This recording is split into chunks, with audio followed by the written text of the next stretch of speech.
Good day, everyone. Today we will be discussing the points made by Peter Singer in his book Practical Ethics, particularly in the fifth chapter, Taking Life Animals. Our author is an Australian philosopher who specializes in practical ethics, animal rights, and bioethics. He is currently a professor of bioethics at Princeton University and a laureate professor at the University of Melbourne. Singer is best known for his work on animal rights and is often considered the world's most influential living philosopher. He argues for a form of utilitarianism that holds that the best action is the one that maximizes overall happiness and minimizes overall suffering. When he wrote the first edition of the book in 1979, he warned the readers that the suggestions he was making here might seem bizarre since it was generally accepted then that discrimination against members of racial minorities and women ranked among the most important moral and political issues, and questions about animal welfare were widely regarded then as matters of no real significance. Now, Singer's views have been both influential and controversial, particularly in the areas of animal rights, euthanasia, and healthcare ethics. Before we proceed with the fifth chapter, let us review some concepts from the previously discussed chapter pertaining equality for animals. The principle of equal consideration of interest allows us to defend a form of equality that embraces almost all human beings, despite the differences that exist between them, as equal. Although this provides the best possible basis for human equality, its scope is not limited to humans. And when we accept the principle of equality for humans, we are also accepting that it extends to some non-human animals, from which the concept of non-human animals will be tackled in the later discussions. Since Bentham recognized that the principle of equal consideration of interest has applications beyond our species, the capacity for suffering and our enjoyment is not just another characteristic like the capacity for language or higher mathematics. In this, Bentham retains this concept as a prerequisite and a condition that must be satisfied before we can speak of interest in any meaningful way. When a being, no matter the nature, suffers, there can be no moral justification for refusing to consider that suffering, and that the principle of equality requires that the suffering be counted equally with the suffering of any other being. Now, when a being is not capable of suffering, there is nothing to be taken into account, and this is why the limit of sentience is the only defensible boundary of concern for the interests of others. Here, Singer compared races against species, because races violate the principle of equality by giving greater weight to the interests of members of their own race, the same way that speciesists give greater weight to the interests of members of their own species when there is a clash between their own interests and the interests of others. Here, Singer compared races against species, because races violate the principle of equality by giving greater weight to the interests of members of their own race, the same way that speciesists give greater weight to the interests of members of their own species when there is a clash between their own interests and the interests of others. For this, it does not undermine the extension of equal consideration of interest to non-humans, but points out that we must be cautious when we compare the interests of different species. When a member of one species suffers more than a member of another, we should still apply the principle of equal consideration of interest, but give priority to relieving the greater suffering. So for this part, Singer outlined 2 points that outlines how humans are different from animals, particularly in terms of imprisonment in the context of wartime. We can explain to them, or humans, that although they must submit to capture, search, and confinement, they will not otherwise be harmed and will be set free after hostilities. If we capture wild animals, however, we cannot explain that we are not threatening their lives. Animals cannot distinguish attempts to overpower and confine from attempts to kill them, because one causes as much terror as the other. The latter part of this chapter tackled about the different practice of speciesism. For animals as food, the case against using animals for food is at its strongest when animals are made to lead miserable lives so that their flesh can be made available to humans at their lowest possible cost. And this is what we call intensive farming or factory farming or breeding. And Singer actually pointed out that concern about the suffering of animals in factory farms does not need to take us to a vegan diet because it is possible to buy animal products from free ranging animals. Next is experimenting done on animals.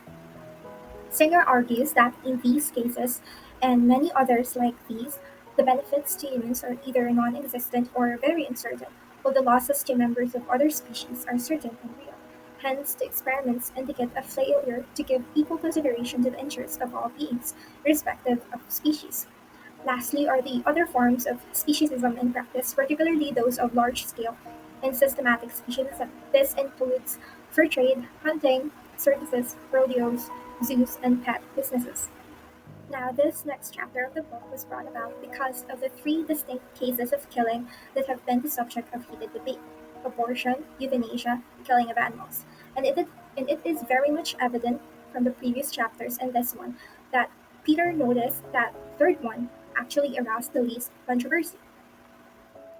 The question that has been evident in the previous chapter and this one is that the question of, can a non human animal be a person? And Singer actually started this chapter by stating that killing of a person is more seriously wrong than the killing of a being who is not a person. And this is actually true whether we accept preference utilitarianism, Tully's argument about the right to life, or the principle of respect for autonomy. Even a hedonistic utilitarian would say that there may be indirect reason why it is worse to kill a person. So, in discussing the wrongness of killing non human animals, it is important to ask if any of them are persons. So, Singer's definition of person includes a rational and self conscious being that is aware of themselves as distinct entities with a past and a future. And the linguistic oddness of calling an animal a person is actually a symptom, according to Singer, of the habit of keeping our species sharply separated from others, which is the concept of speciesism tackled earlier. In ancient myths and contemporary stories and movies, we always imagine being able to talk to animals. Now, in 1967, in University of Nevada, Alan and Beatrice Gardner guessed that the failure of previous attempts to teach chimpanzees to talk was due to their lacking of the vocal equipment needed to reproduce the sounds of human language. The Gardners therefore decided to treat a young chimpanzee as if she were a human baby without vocal cords by communicating to them using American Sign Language. A particular chimpanzee named Washoe actually learned to understand about 350 different signs and correctly used 250 of them. Singer noticed that this gives rise to the question, are non human animals rational and self conscious beings? Suppose that based on the aforementioned evidence, we accept that the signing apes are self conscious. Are they exceptional among all non human animals in this respect, precisely because they can use language? Or is it merely that language enables these animals to demonstrate to us a characteristic that they and other animals possessed all along? Subsequently tackled is the belief that thinking requires language and that one cannot think without formulating one's thoughts in words. Now, an Oxford philosopher, Stuart Hampshire, wrote that humans use words to express their intention, puts into words their intentions to do, and distinguishes the order of events in the past. However, Singer pointed out that Hampshire's argument is an example of a pitfall to which philosophers of previous generations were especially prone, reaching conclusions from the armchair on a topic that demands investigation in the real world. And that actually many species of animals do use language, just not their language. And some examples include melodious songs of humpback whales, buzzes and whistles of dolphins, alarm calls of fervent monkeys, howls and barks of dogs, songs of birds, and dances performed by honeybees returning to their hives. Next, we tackle the concept of mental time travel, the ability to imagine a future event that is quite unique to humans. German research experiment on a chimpanzee named Julia showed that she could actually reason backwards. Because of her desire to open the box with a banana, to her need to have the key that would open it, to her need for the key that would open the particular box that she has, and so on. Franz Delos, on the other hand, and his colleagues watched chimpanzees living in semi-natural conditions on 2 acres of forest at Arnhem Zoo in Netherlands. They often observe cooperating activity that requires planning, which is climbing trees to break branches to eat leaves. The ability unique to humans is therefore said to be that of anticipating the future beyond one's current set of motivations, and that humans can actually plan on satisfying those motivations that they do not presently feel. Jane Goodall, on the other hand, described an incident showing forward planning by Figgin, a young wild chimpanzee in the Gulf region of Tanzania, and that for many years this observation from Goodall was actually dismissed as a mere anecdote.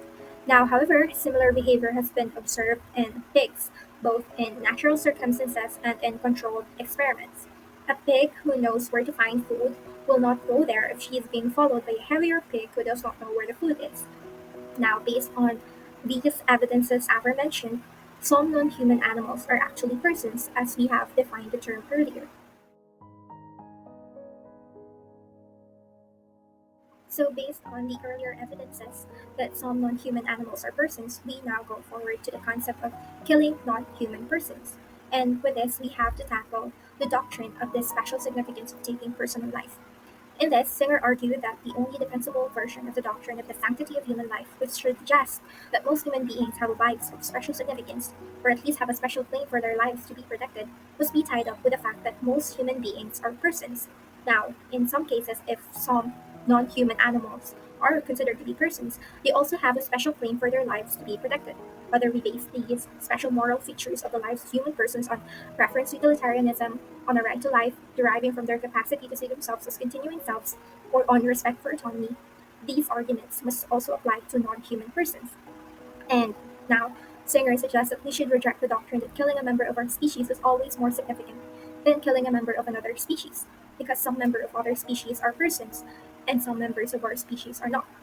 However, there are no objective assessment that can support this view that it is always worse to kill members of our species who are not persons than it is to kill members of other species who are.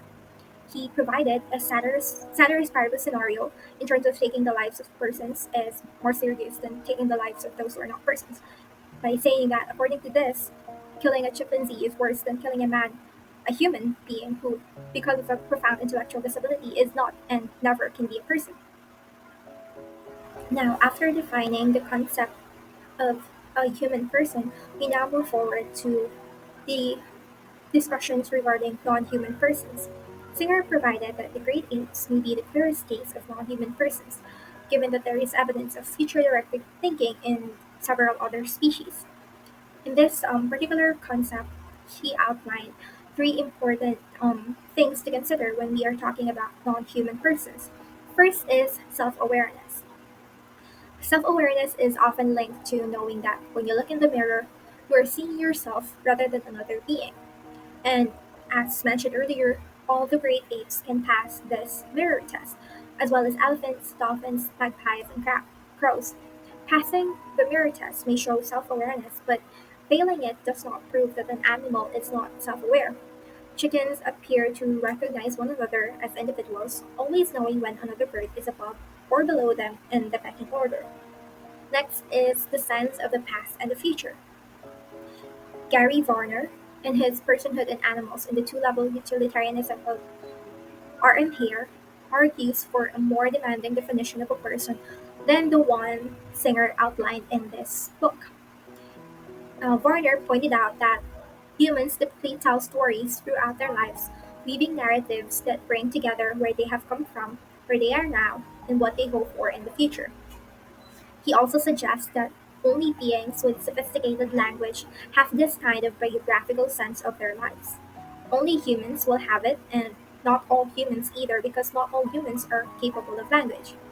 Now, the biographical sense of one's life gives it a special significance. Warner also provided that some non-human animals can be considered as near persons, meaning they have self-awareness but not a biographical sense of self. Lastly is the concept of untimely death. Roger Scruton, a British philosopher, suggests that the untimely death of a human being is a tragedy because they are likely to be things that they hope to accomplish but are not able to. Contrasting to the premature death of a cow, there is nothing that they can hope to achieve. Even those great apes who can use sign language do not talk about their plans for the distant future. Though scrub jays hide food for the next day, they do not embark on long-term projects that will pay off in the years ahead. Killing a person or a non-person is a matter of degree according to Singer, dependent on, among other things, whether being killed was wholly a person, or was a near person, or had no self-awareness at all. The extent to which, by the best estimate, the being had future directed desires and how central those desires are to that being's life. Lastly is the concept of untimely. The rightness or wrongness of killing these animals seems to be based on utilitarian considerations, for they are not autonomous, and if Tully's analysis of right is correct, they do not qualify for a right to life. Tully's analysis of rights, Tully states that an organism possesses a serious right to life only if it possesses the concept of a self as a continuing subject of experiences and other mental states, and believes that it is itself such a continuing entity. In other words, an organism that does not possess such a concept of self as a psychologically continuous entity will not possess the desire to be a self, and so it cannot be morally wrong to kill something which does not have the desire to exist. Tully defines a person as an organism possessing a serious right to life, and so makes a distinction between a person and a human being, a term that encompasses human, adults, infants, and fetuses or organism of the Homo sapiens species. Tully, if the fetus is not a person, how can it seriously be wrong to destroy it? A utilitarian takes into account a range of indirect factors when making calculations on killing. Many modes of killing on animals do not inflict intuition's death, so there is pain in the process of dying. There is also the effect of the death of one animal on their mate or other members of the animal social group, mother-child relationship, packs of wolves, or the factors aforementioned would lead the utilitarian to oppose some killing of animals, whether or not the animals are persons. These factors not be reasons for opposing killing in itself, apart from the pain and distress it may cause. Deciding on the correct utilitarian verdict on killing that is painless and causes no loss to others is complicated because it depends on how we choose between the two versions of utilitarianism, the total or prior existence view, and also whether we are hedonistic or preference utilitarianism. Prior existence view versus total existence view. Prior existence view, it is wrong to kill any being whose life is likely to contain or can be brought to contain. More pleas than pain implies that it is normally wrong to kill animals for food because we could argue that these animals would have had a few pleasant months or even years before they died, and the pleasure we get from eating them would not outweigh this. Total existence view, Stephen points out that although meat eaters are responsible for the death of the animal they eat and for the loss of pleasure experienced by that animal, they are also responsible for the creation of more animals because if no one ate meat, there would be no more animals bred for fattening. The loss meat eaters inflict on one animal is thus compensated for by the benefit of the contrary to the next, the argument that is periodically revived by those who seek to defend meat eating. Replaceability argument assumes that if we kill one animal, we can replace it with another as long as that other will lead a life as pleasant as the one killed would have led if it had been allowed to go on living. Hedonistic utilitarians who accept the total view must agree with this. Regard sentient beings as valuable insofar as they make possible the existence of intrinsically valuable experience like pleasure. It is as if sentient beings are replaceable of something valuable, and it does not matter if a receptacle gets broken for so long as there is another receptacle to which the contents can be transferred without any getting spilled. This metaphor should not be taken too seriously. However, unlike precious liquids, pleasure and other experiences cannot exist independently from a conscious being, and so even in the total view, sentient beings cannot properly be thought of merely as receptacles. The first point of replaceability argument, even if it is valid when the animals in question have pleasant lives, it would not justify eating the flesh of animals reared in modern factory farms, where the animals are so crowded together and restricted in their movements that their lives seems to be more of a burden than a benefit to them. Pollan and Fearnley Whittingstall are aware of this. They unequivocally condemn factory farming and recommend that we avoid its products. The second point of replaceability argument, if it is good to create a happy life, then presumably it is good for there to be as many happy beings on our planet as it can hold. The third point of replaceability argument, if replaceability holds for animals, it must hold for humans at a similar mental level. Singer, given our earlier rejection of speciesism, it isn't easy to see how we can use the replaceability argument to defend meat eating without also accepting it as a defense of this form of organ banking. These 3 points undoubtedly reduce the appeal of the replaceability argument as a defense of meat eating, but they do not go to the heart of the matter. Are some sentient beings replaceable? The total view and the replaceability argument have been widely criticized, but none of the critics have offered satisfactory solutions to the underlying problems to which these positions offer a consistent, if uncongenial answer. Henry Salt, a 19th century English vegetarian and author of a book called Animals' Rights, thought that argument rested on a simple philosophical error. The fallacy lies in the confusion of thought that attempts to compare existence with non-existence. A person who is already in existence may feel that he would rather have lived than not, but he must first have the trauma, fear of existence to argue from the moment he begins to argue as if from the abscess of the non-existent. He talks nonsense by predicating good or evil, happiness or unhappiness of that of which we can predicate nothing. Direct parfits a stronger case for the replaceability view, a thought experiment that asks us to imagine that two women are each planning to have a child. This presents a hypothetical scenario where two women end up having children with disabilities due to their actions. The first woman could have prevented her child's disability by taking a pill. The second woman could have avoided it by waiting 3 months before becoming pregnant. This argues that if the two actions require the same effort, they are equally wrong. However, if the first woman harmed her child, the mother of the second child can argue that by waiting, she would have had a different child, not the child that child would not have existed at all. This explores the idea that the wrongness of the decision might lie in not bringing a possible being into existence, which would be rejection of the prior existence view in favor of the total view. Parfit's case of depletion, business as usual versus sustainability. Singer implies that we and our children, perhaps our grandchildren, would be slightly worse off under sustainability than under business as usual, but more distant future generations would, for many centuries, be much better off. Overall, this implies that if we consider the welfare of every generation, including ours, as far as we can foresee, sustainability has much better consequences than business as usual. Singer further argues that the people who are made worse off by our continuation of business as usual are people who would not have existed if we had chosen sustainability. He suggests that choosing business as usual cannot be judged as wrong if future generations do not suffer, and if they do exist, their lives are still worth living. The prior existence view tells us to do what is best for those who exist or will exist anyway, and following business as usual, thus people who are made worse off by continuation of business as usual are people who would not have existed if we had chosen sustainability. At what point in the development process, from potential people to existing individuals, does the responsibility to avoid harming them arise? What characteristics make the difference? It is not easy to say with confidence which animals might be conscious but not self-conscious.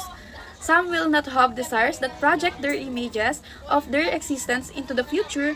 Their conscious states are not internally linked over time. If they become unconscious, like falling asleep, then before the loss of consciousness, they would have no expectations of desire for anything that might happen subsequently. If they regain consciousness, they have no awareness of having previously existed.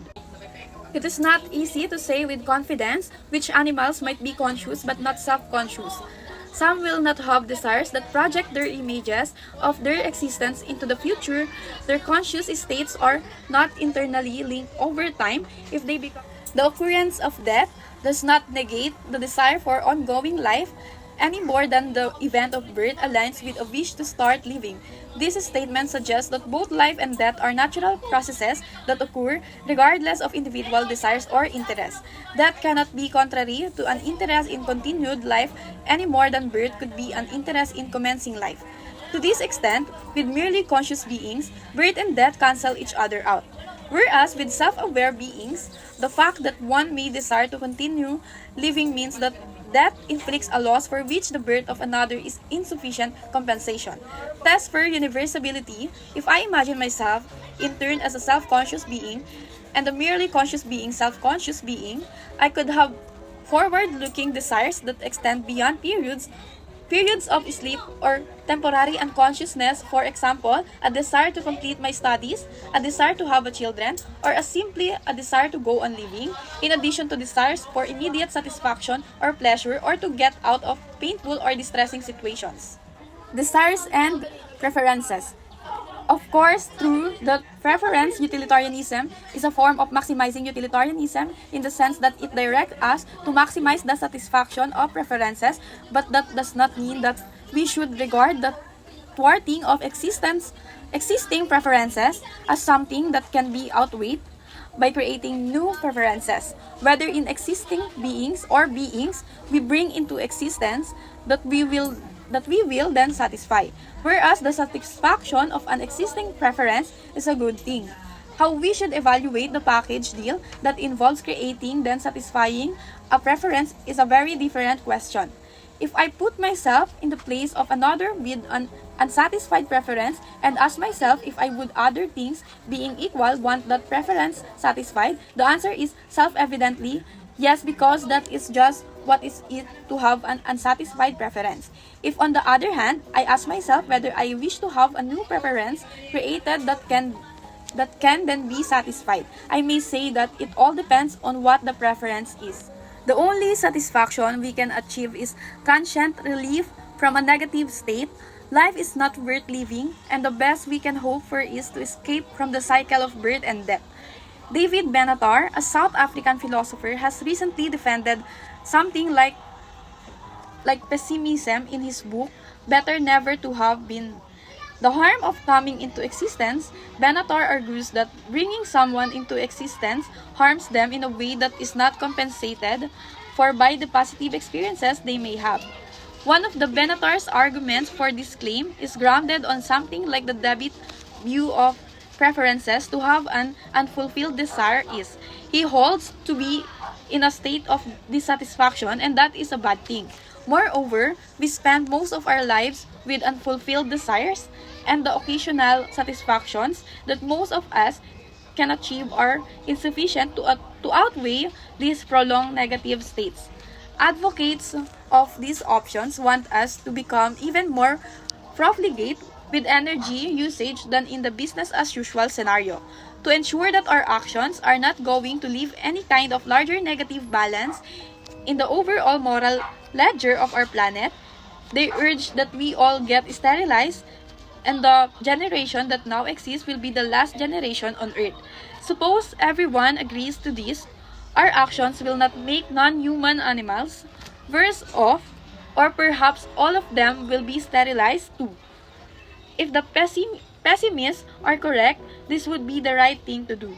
If bringing someone into existence will inevitably leave a negative balance in the moral ledge, why should we do it? Non-sentient universe versus people universe. Non-sentient universe, there is no sentient life at all. People universe, individuals strive for knowledge, enhancing their self-awareness and comprehension of the universe. They appreciate natural beauty, valuing for forests and animals that existed before them, and generate literature and music comparable to Shakespeare and Mozart. Abortion. He argued that we should not abort fetuses if we have reason to believe that the fetus will develop into a person who will enjoy being alive.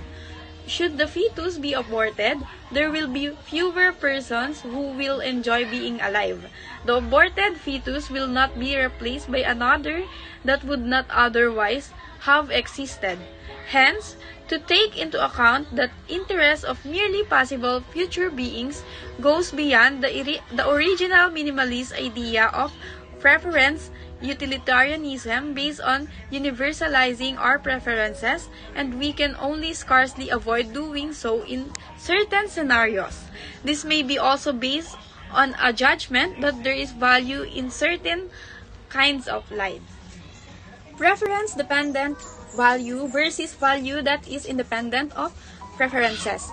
When a person says that the people universe is better than the non-sentient universe, one is referring to value that is independent of preferences. Henry Sidgwick, the 19th century utilitarian, argues that if we reflect carefully, we will see that the only thing that is intrinsically or ultimately good is a form of consciousness that we regard as desirable. Like other hedonistic utilitarians, they would think that the peopled universe is better because it contains a surplus of pleasure over pain, and the non-sentient universe does not. To say that pleasure is a good and pain is a bad is to assert not only that there are preference-independent values, but to say that pleasure and pain are such values In this account, Singer points out that to show some notion of the nature of preference, independent value provides a basis for objecting to the party and goal as well as the business as usual option. Objection with the comparisons. In discussing this choice of universes, Singer has been met with the objection that the non-sentient universe cannot be compared ethically with any other universe. It is neither worse nor better than any other universe, and it is just outside the scope of ethics and no scale of value applies to it. Singer also emphasizes that to hold that merely conscious beings are replaceable is not to say that their interests do not count, and the third chapter of this book makes it clear that their interests do count. As long as sentient beings are conscious, they have an interest in satisfying their desires or in experiencing as much pleasure and as little pain as possible. Sentience suffices to place a being within the sphere of equal consideration of interest, but it does not mean that being has a personal interest in continuing to live.